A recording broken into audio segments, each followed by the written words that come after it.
Hello and welcome back to my little short video series on building my dream guitar.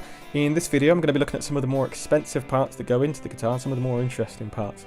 I'm going to be looking at the bridge that I'll be using, I'm going to be looking at the pickups, as well as the potentiometers for the volume and tone. Now if you're thinking that volume and tone pots aren't that interesting, then you're actually quite wrong, because they massively change the tone of the guitar. They are one of the most important parts of that signal chain, so stick around and learn a little bit about potentiometers. So the first thing that we're going to be looking at is the bridge that I'll be using. As I mentioned in my previous video, I really want to be able to do acoustic sounds because my band Skybald, who I'll leave a link in the description for, we do a lot of broad sounding stuff that involves like a lot of clean and distorted stuff, but also a lot of acoustic tones, and I need acoustic tones. This bridge works as a bridge, but it also works as a pickup that using something called piezo crystals that are inside the pickup to recreate kind of acoustic guitar tone. I've played other guitars with Fishman piezo bridges in. I think John's Music Man Majesty is a Fishman power bridge in there. It's a different type, it's got a whammy bar on it, and it sounds amazing. One of the best sounding acoustic tones I've got from a non-acoustic guitar. It sounds fantastic and it'll be exactly what I'm looking for. So Fishman make a power bridge, we'll make two power bridges for T-type or Telecaster guitars. Now, as I'll put on the screen now, they look pretty much identical. There's the Fishman AST and the Fishman VT. I cannot see a physical difference whatsoever, but in the description on Anderton's it says that the AST is designed to fit more modern American standard Telecasters and other guitars with closer lead pickup spacing. Now what I think that means and what it actually means might be two different things, but the lead pickup is traditionally a kind of neck pickup. On more modern guitars that have more frets, I think there's a little bit less space between that lead pickup and the bridge pickup. I think that's what it's about, but I'm going to trust that. Basically, I'm going for a modern kind of guitar with 24 frets. I'm going to trust that that AST is going to be the one that I want to go with over the VT, which I think is for more the kind of traditional Telecasters. If I'm wrong, I'm wrong, but I'm pretty sure I'm not. So I'll go ahead and add that to my basket. Now the next thing I want to look at for my guitar is the pickups themselves. Now I like the traditional Telecaster look, but I don't necessarily want that traditional Telecaster sound. I want something a bit punchier, like a Telecaster on steroids. So what I've decided to go for, keeping that kind of lovely aesthetic, is going with a single coil sized humbucker pickup.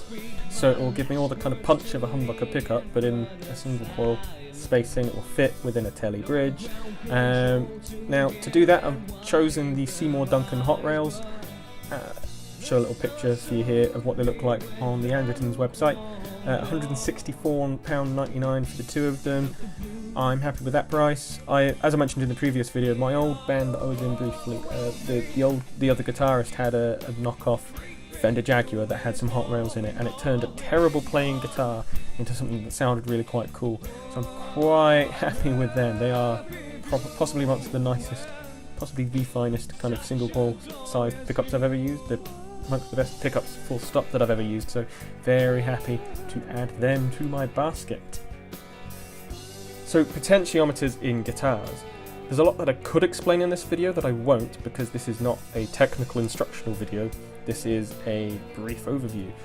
So what I'll do is I'll leave some links in the description to videos on YouTube that do kind of explain a little bit how they work, if that's something that you're really interested in. But what I'll do is briefly explain to you the differences between the two main types of potentiometers. Broadly speaking, there are two types: 250k pots and 500k pots.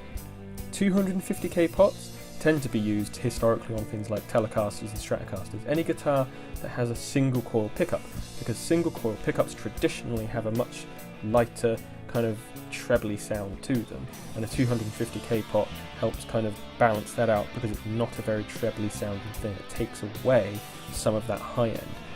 A 500k pot tends to be used on something like a Gibson SG or a Gibson Les Paul, or kind of any kind of humbucker equipped guitar, because humbucker pickups don't have that high end and they have a lot of low end, and the 500k pot doesn't take away as much of the high end signal There's some complex electronic reasons that does that, but all you need to know is that it doesn't take away any of the high end. It doesn't try to control that high end.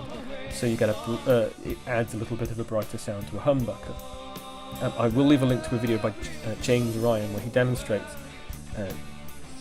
the difference between a 250 and a 500k pot. Basically, it is a massive one, especially on humbucker pickups.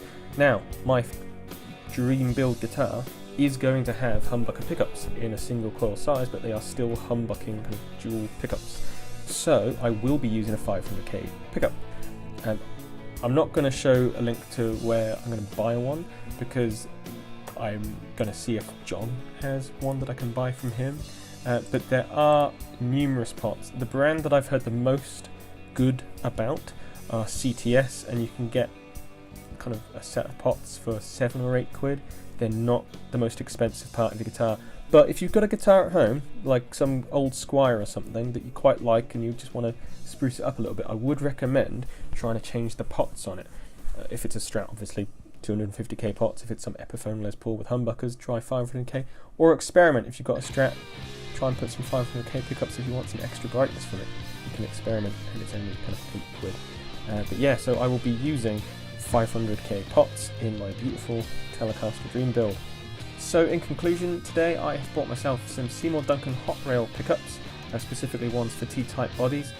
They are £164.99, and I've also bought a Fishman Powerbridge AST Piezo bridge for £209.